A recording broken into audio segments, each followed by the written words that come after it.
Buenos días, queridos hermanos.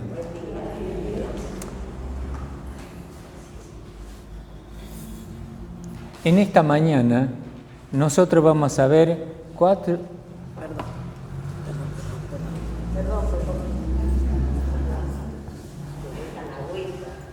No hace falta. Ustedes habrán visto que alguna vez yo me he dado vuelta a tomar agua. Quiero que me digan si alguna vez lo hice. No lo hice.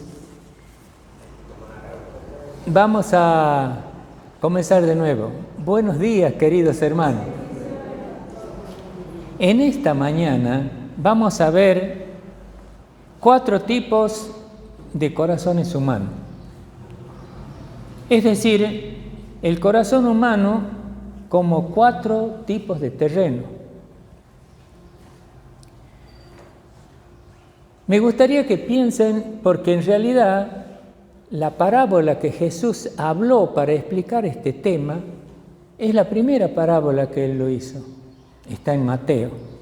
Pero quiero primeramente, como introducción, hacerles notar algo muy especial. En Jeremías capítulo 17, versículos 9 al 10. ¿Qué dice Jeremías acá?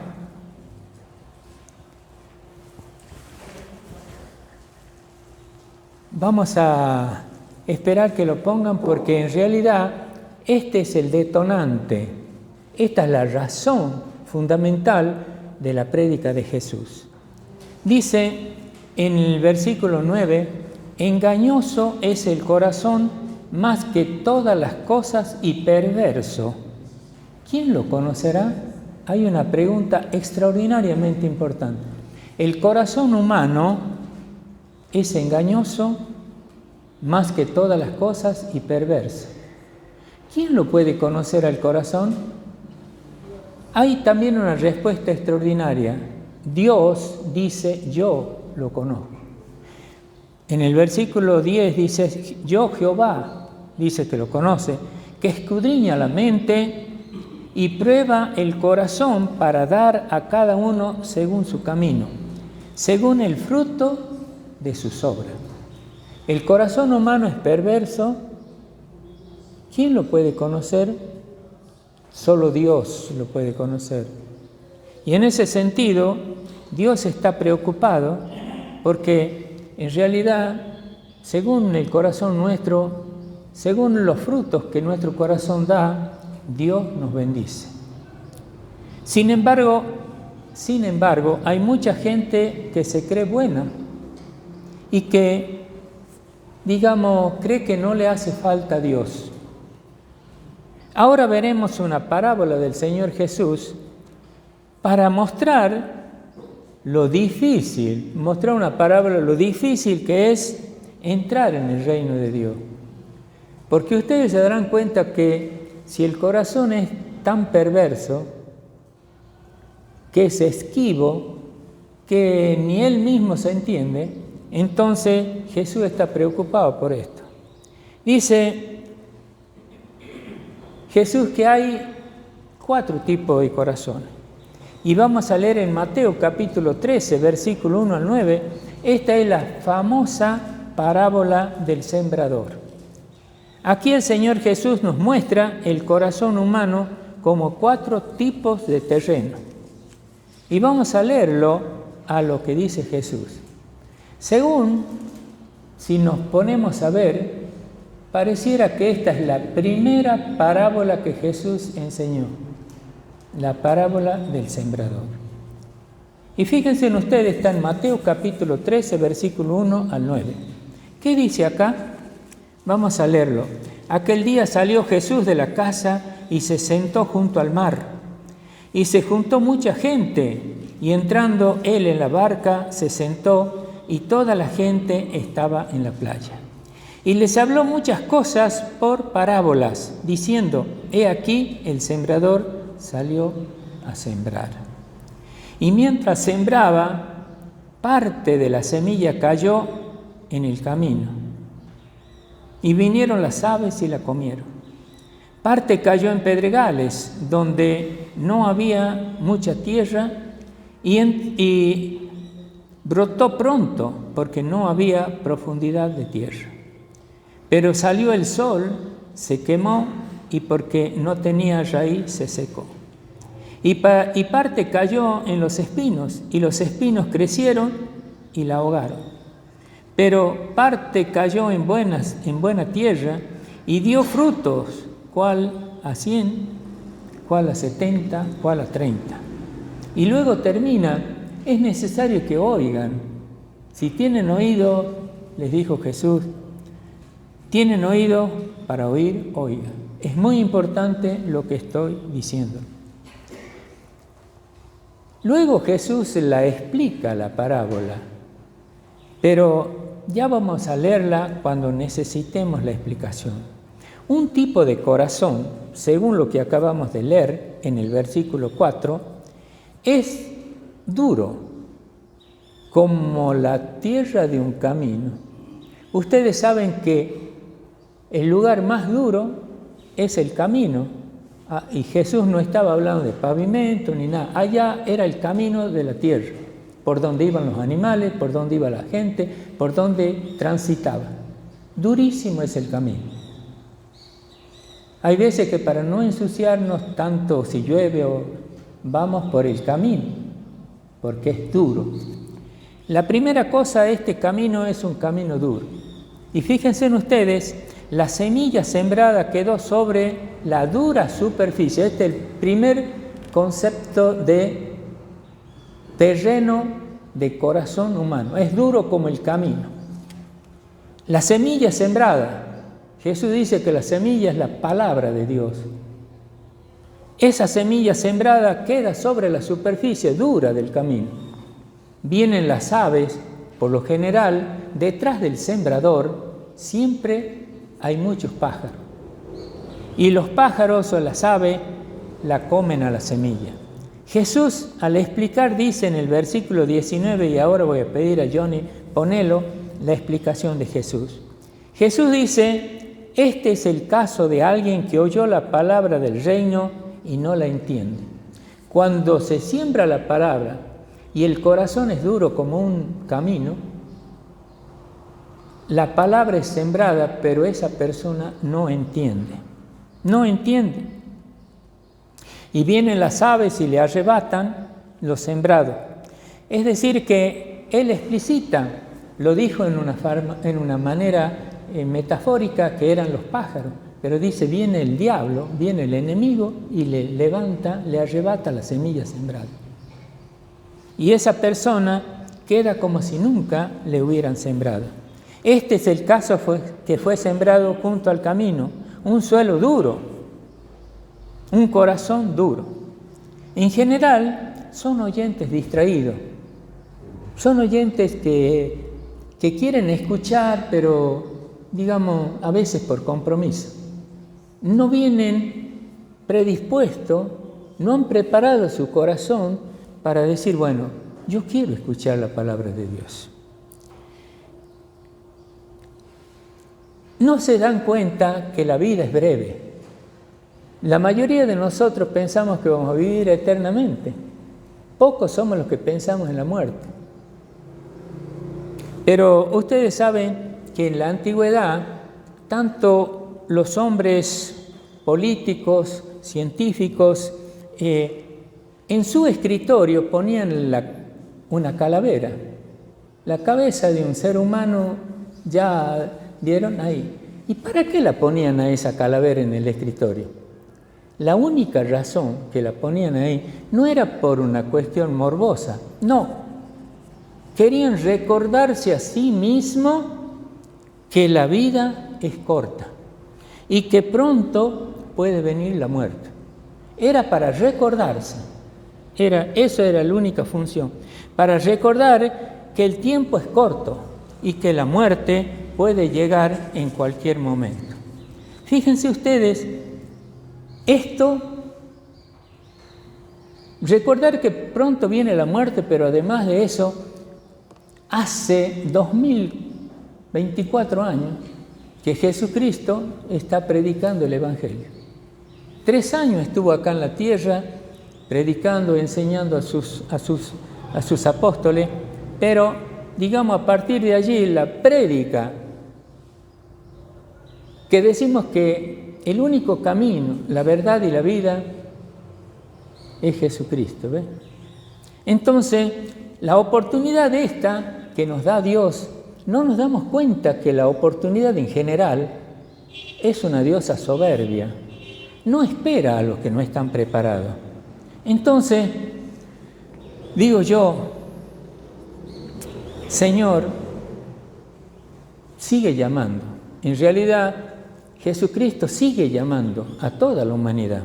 Y es así que nosotros podríamos preguntar, ¿cómo sigue llamando Jesús a toda la humanidad? Hay una leyenda que ya le dije en otro momento, pero a los fines pedagógicos de esta mañana, me parece importante recordarla. Una vieja leyenda dice que cuando Jesús, el Señor, ascendió al cielo, después de su muerte en la cruz, y luego cuando anduvo con los discípulos un tiempo, cuando supieron que Él había resucitado y ascendió al cielo, los ángeles le hicieron un festejo. Y ahí celebraron y adoraron a Jesús diciéndole, qué grande eres, Señor. Y celebraban la obra redentora de Jesús, los ángeles. Pero Gabriel, uno de los ángeles que estaba allí, estaba preocupado y le dijo a Jesús, ¿tenés otro plan para lograr que toda la tierra llegue a creer en Cristo como tu Salvador, que llegue a creer esta gran obra realizada por vos? El Señor respondió, reunía un grupo de hombres, reunía a Pedro, a Juan, a Andrés, a Mateo, a Bartolomé y los demás. Y durante 3 años estuve compartiendo con ellos mis angustias, mis penas, y les he enseñado y les he dicho, vayan y prediquen a todo el mundo. Vayan y prediquen. Es decir, ellos son los que van a predicar. Gabriel, sin estar tan tranquilo, le dice, insistió preguntándole, y le dijo, Señor, ¿y si los hombres fallan? Si ellos se repliegan y no quieren hacer esta tarea, ¿cuál es el plan B? ¿Qué otro plan tenés?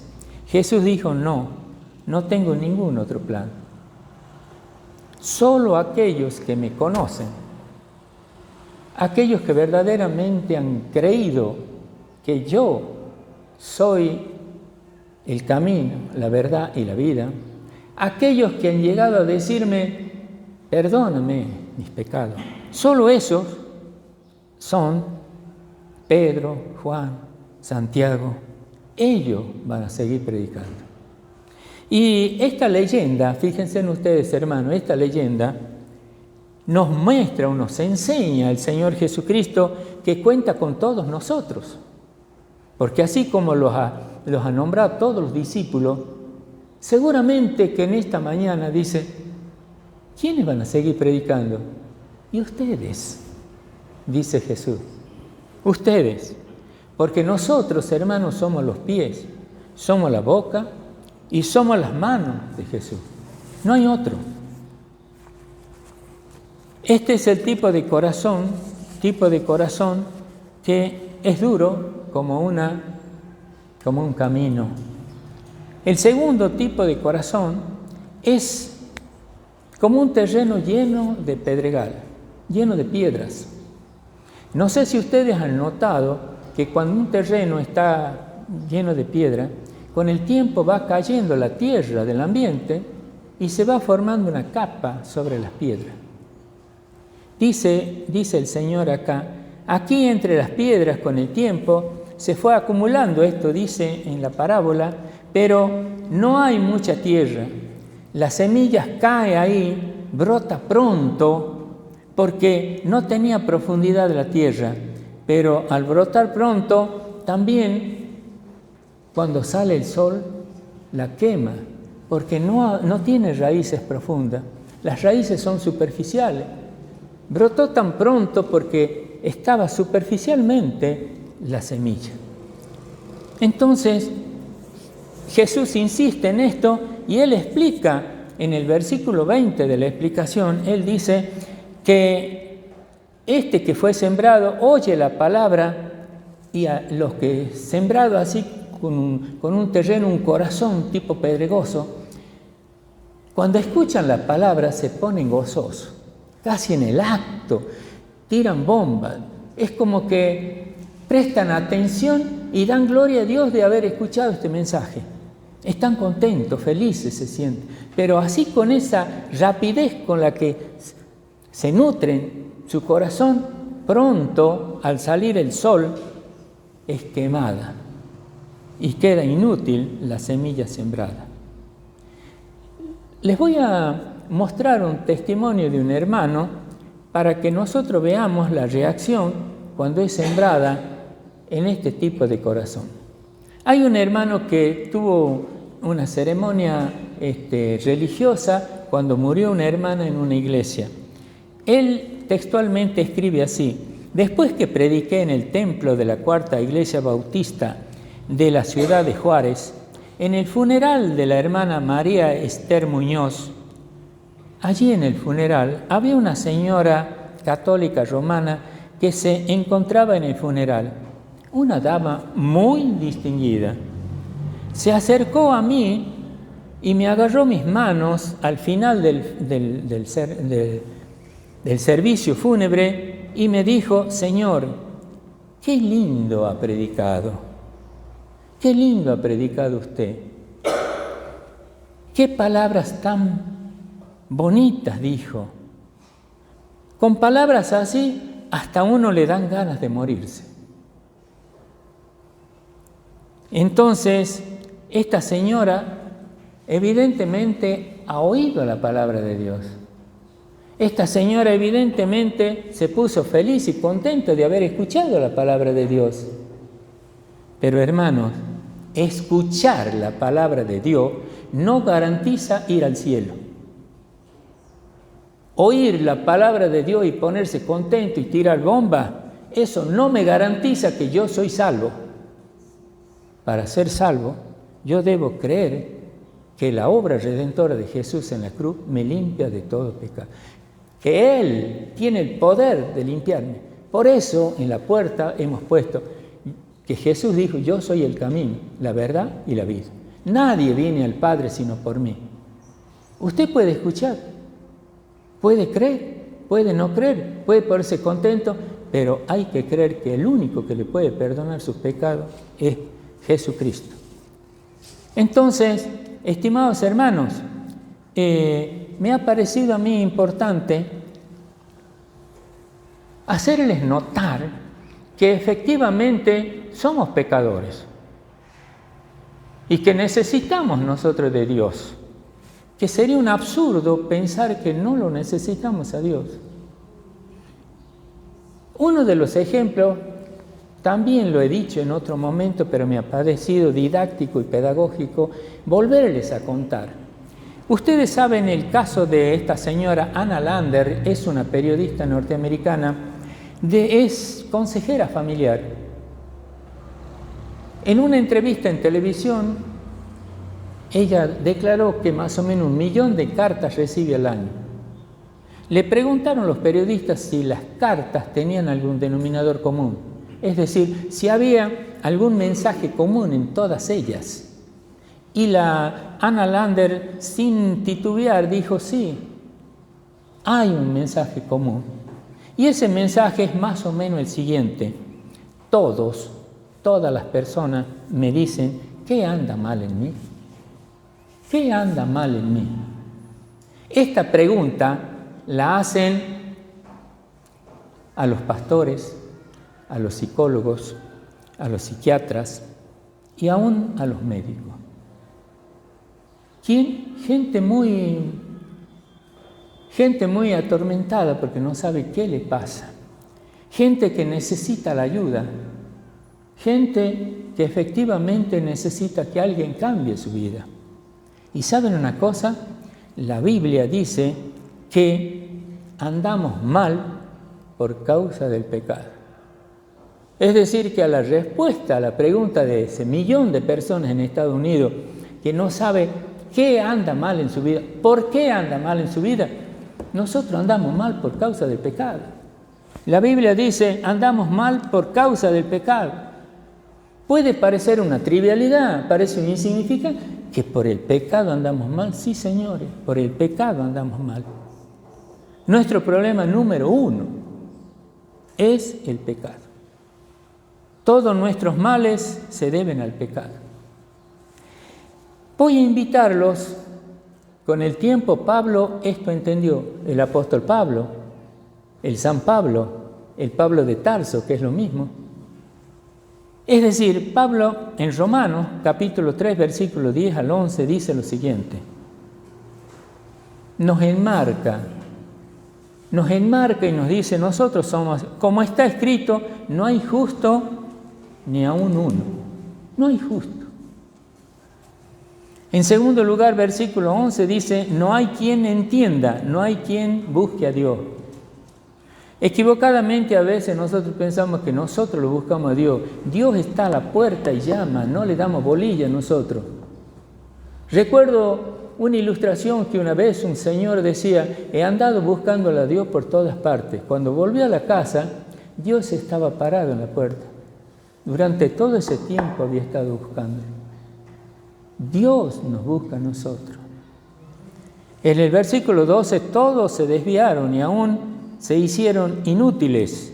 No hay quien haga lo bueno, no hay ni siquiera uno. Pablo, después de enmarcar esta situación trágica de nosotros, luego en el mismo capítulo 3, pero versículos 23 y 24, está la respuesta, está la sanación. Dice aquí, por cuanto todos pecamos, estamos destituidos de la gloria de Dios. Este es un hecho categórico. Esto es un hecho que no podemos negarlo, pero el versículo 24, siendo justificados gratuitamente por la gracia mediante la redención que es en Cristo Jesús. Este versículo 24 dice, a pesar de la maldad que tiene el hombre, Dios ha previsto que cada uno de nosotros, por gracia, porque la gracia es un don, es como algo regalado, es un regalo de Dios, que nosotros, por esa gracia, podemos llegar a pedir perdón y a aceptar a Cristo como nuestro Salvador. Porque dice, siendo justificados gratuitamente. Nadie puede decir de nosotros que hemos hecho algo que valga la pena delante de Dios para justificar nuestra salvación. No, fue gratuito. Fue por gracia. Es que vino la redención de Dios. Este es el segundo tipo de terreno. El tercer terreno es como un terreno lleno de espinas. En los espinos, ustedes habrán visto que a veces sembramos semilla y salen cosas que ni siquiera nosotros le hemos sembrado. Decimos, ¿cómo puede ser que yo no he sembrado esto? Y las cosas, digamos, a veces que son dañinas para la planta, son las que salen con mayor vigor. Es que así es el corazón nuestro. Hay cosas y hay semillas en nuestra alma que son como los espinos. Cuando la palabra de Dios es sembrada en ese tipo de corazones, allí la palabra de Dios cae en medio de los espinos. Los espinos crecen junto a la buena semilla, a la buena palabra, pero al crecer los espinos también lo ahogan. Ustedes van a ver que por más que la plantita haya salido, que es ahogada por los espinos. Es ahogada. Entonces, ¿y quién es ese? En el corazón humano, ¿qué es esos espinos? ¿Qué son? Y son los afanes de la vida. La Biblia nos enseña, no se afanen tanto, vivan mejor, vivan más tranquilos. Sin embargo, miren la palabra exacta de Jesús, dice, no afanéis, no se afanen, porque cada día tiene su propio afán, no se angustien. Sin embargo, nosotros no hacemos caso.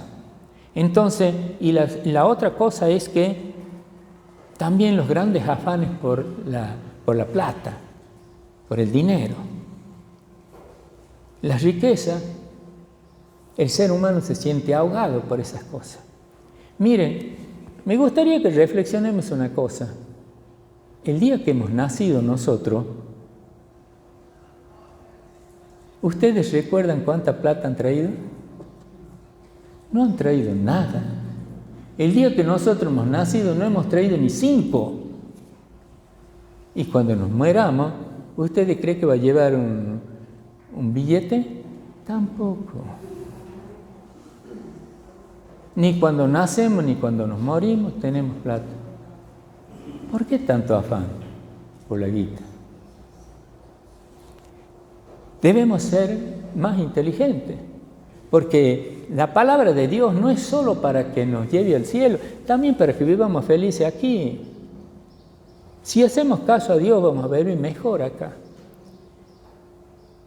Voy a tomar un texto de la experiencia de Jesús con una señora, con 2 hermanas, que es Marta y María.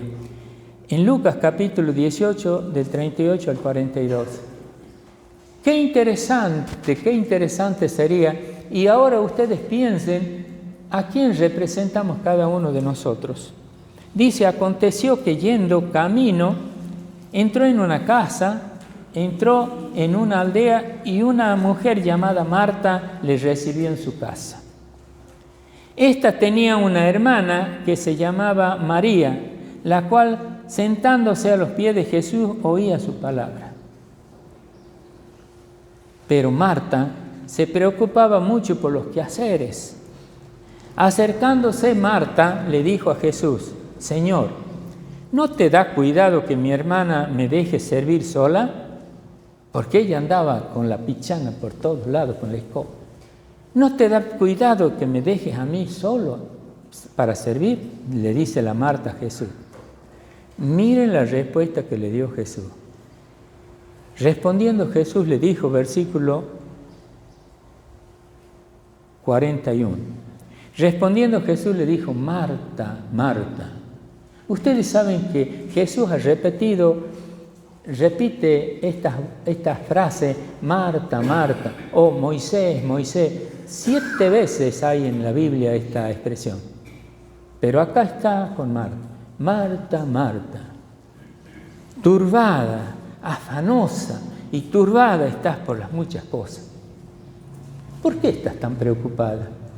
¿No ves que yo he venido a tu casa y en lugar de venir a escuchar la conversación te vas allá con la escoba en el fondo? Vení acá. Entonces le dice Jesús a la Marta que estaba turbada, pero solo una cosa era necesario y María ha escogido lo mejor, porque la María vino y se sentó ahí y estaba escuchando la palabra de Dios. Miren, nosotros casi nuestra vida es un calco de la Marta. Siempre andamos preocupados por otras cosas que son superfluas, sin importancia. Porque dice la Biblia, ¿de qué puede servirle ganar toda la riqueza del mundo y perder su alma? No tiene sentido. Bueno, fíjense ustedes lo que Jesús le reclama a Marta. Deberíamos tener más cuidado, pensar más, digamos, en Dios. Y hay un ejemplo que nos podría ayudar. Ustedes saben que había un señor, un anciano, que durante toda su vida vivió perdidamente, vivió en el pecado este muchacho. Bueno, no tan muchacho, viejo ya. Es decir, este viejo ya estaba siempre pensando que él estaba más allá del bien y del mal. Sin embargo, se veía en cierto momento, ustedes saben, tuvo un sueño este anciano, y se veía encerrado en un tren que decía camino al infierno. De vez en cuando se detenía el tren y subía gente.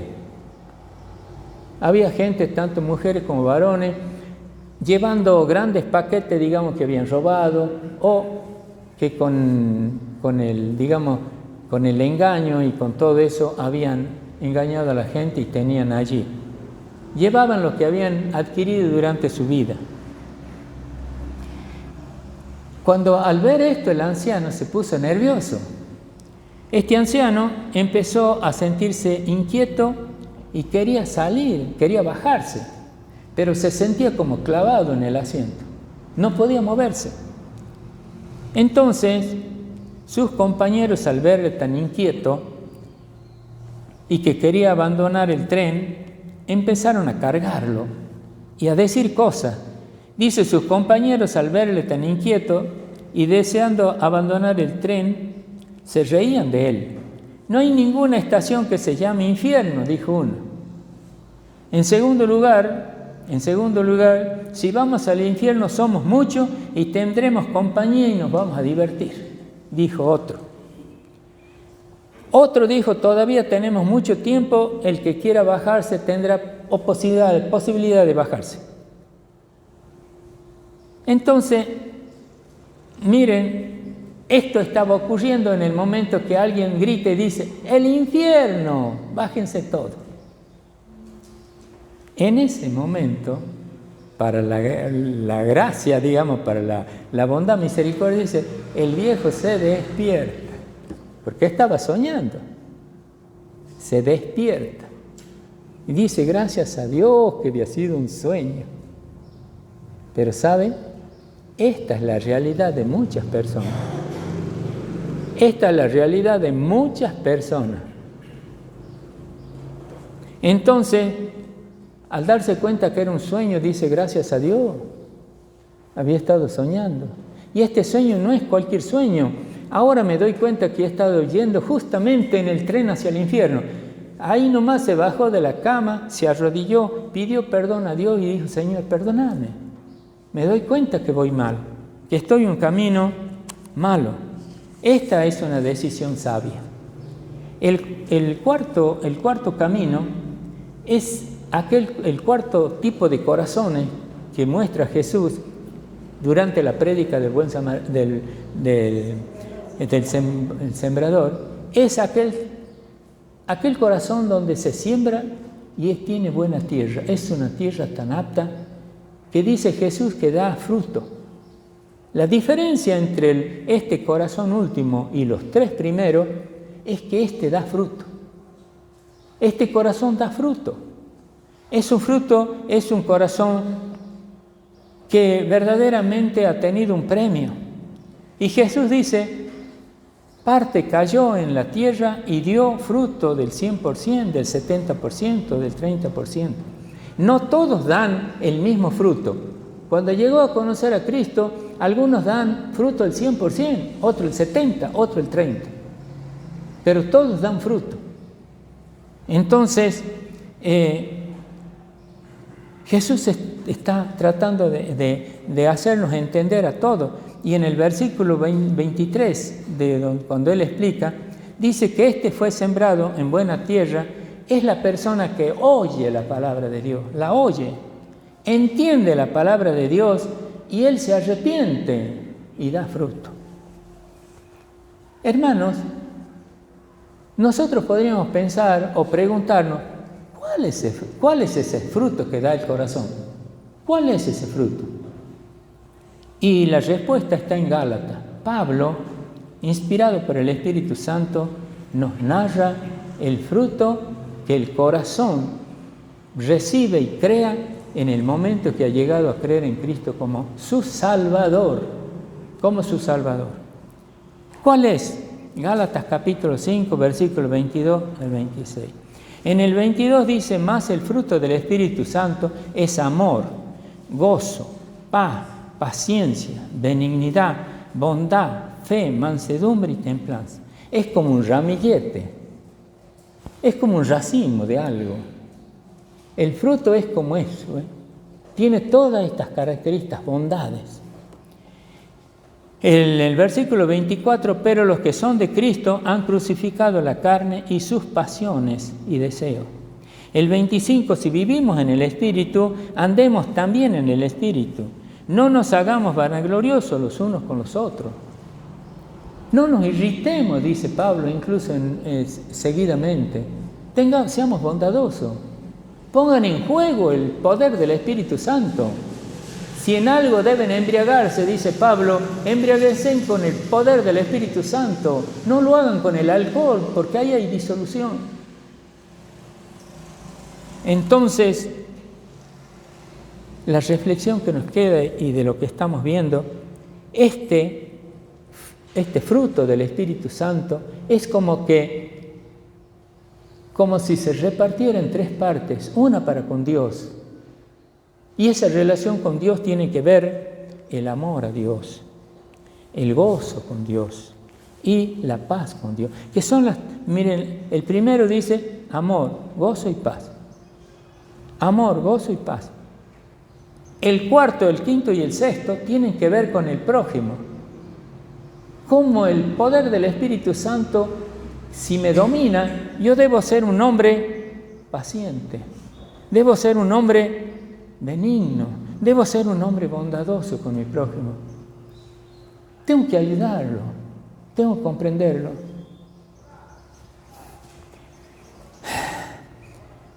Voy a hacer un paréntesis, porque públicamente la pobre Adriana me ha traído ese vaso y yo torpemente pongo en juego y digo, ¿cuándo me han visto? Eso está mal.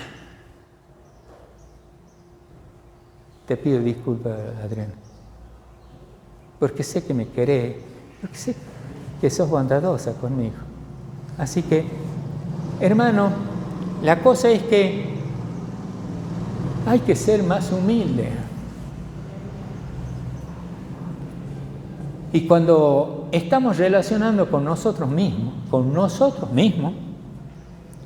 tiene que ver con la fe.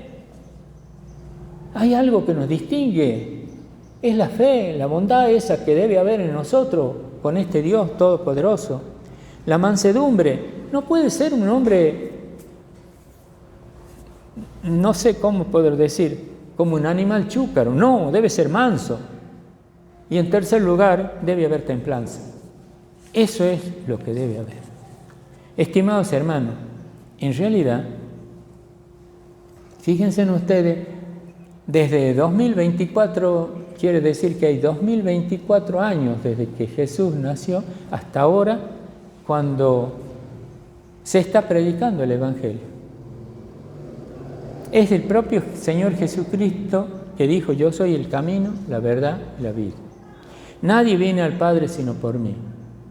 Es el mismo Señor Jesucristo que le dice a este amigo que vino de noche, ¿se acuerdan? A preguntar a Jesús.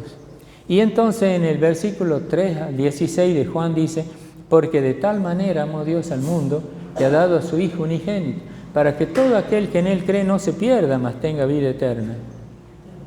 Y un ejemplo nos puede ayudar, es una reflexión en realidad. Nosotros normalmente creemos que no hacer nada, al no hacer nada, no gastamos nada, ni nos comprometemos con nada. Y miren, les puedo asegurar que a veces no hacer nada, puede tener su casa, se ha ido de vacaciones 2 meses. Las empresas lo mismo le han cobrado la luz, lo mismo le han cobrado el gas, lo mismo le han cobrado el teléfono. Hermano, también no hacer nada cuesta. Y entonces, yo me pregunto, y es cuestión de plantearse en este momento, si no hacer nada moralmente, no hacer nada espiritualmente, también tiene un precio. Y el costo de no recibir a Cristo como con arrepentimiento, no recibir a Cristo como mi Salvador, arrepentido por mis pecados, también tiene un alto costo, y un costo que nos lleva hasta la muerte. Es un gran costo. Se está predicando el Evangelio, el plan de salvación. Yo decido seguir pacífico. Esa pasividad le costará la vida. No criar a los hijos en la sujeción con Dios también traerá problemas a nuestra cabeza y traerá problemas al corazón. El precio de no tener nunca en cuenta la voluntad de Dios, hay gente y hay personas que ni siquiera se acuerdan de Dios en ningún momento, pero no se dan cuenta que estamos jugando la vida abundante, que estamos jugando con la vida eterna. Está claro que no podemos seguir así. Está claro. No podemos darnos el lujo de no tener una actitud clara y concreta en el terreno espiritual. Fíjense, hermanos, hemos hablado de 4 tipos de terreno. Y quiero que ustedes noten que no es fácil entrar en el reino de Dios. ¿Por qué? Por nuestra propia constitución humana. Nuestro corazón es perverso. Miren, la Biblia nos aconseja de que no debemos confiar en los hombres. Si alguien me tiene que juzgar, dice la Biblia, que sea Dios. Porque si hay misericordia en Dios. Nosotros, los seres humanos, no tenemos misericordia. Estimados hermanos, esta mañana hemos visto estos 4 tipos de corazón, donde se siembra la palabra de Dios. Hemos analizado y visto que los corazones humanos podemos comparar con 4 tipos de terreno o 4 tipos de suelo. 1. Hemos visto que un tipo o clase de corazón humano es duro, como la dureza de la tierra, el suelo o un camino.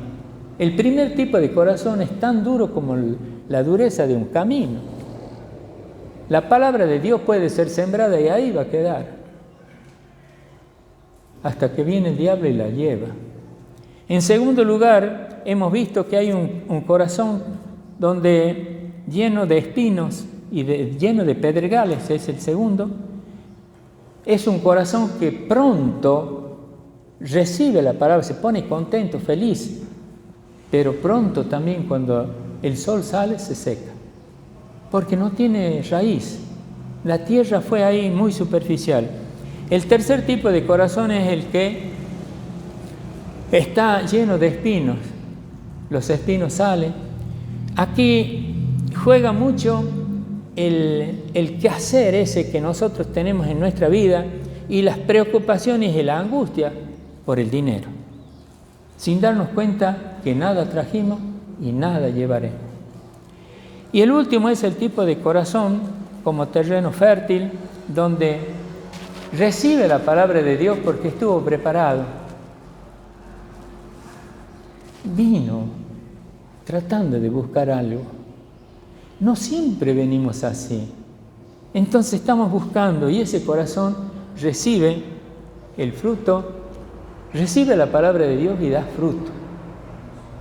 Es ese corazón que tiene un terreno muy bueno.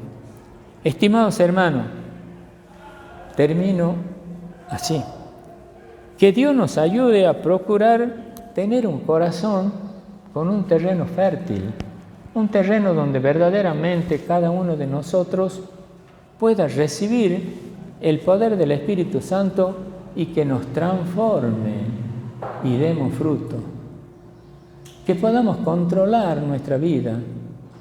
Y esto le rogamos porque la Biblia dice que todo lo que nosotros pidamos en el nombre de Jesús, Dios Padre nos lo va a dar. Por esa razón decimos, esto, querido Dios, te lo pedimos en el nombre del Señor Jesucristo. Amén. Muy bien. Vamos a terminar así. Voy a pedir a Benjamín que venga acá. Es a los fines de que me apuntale.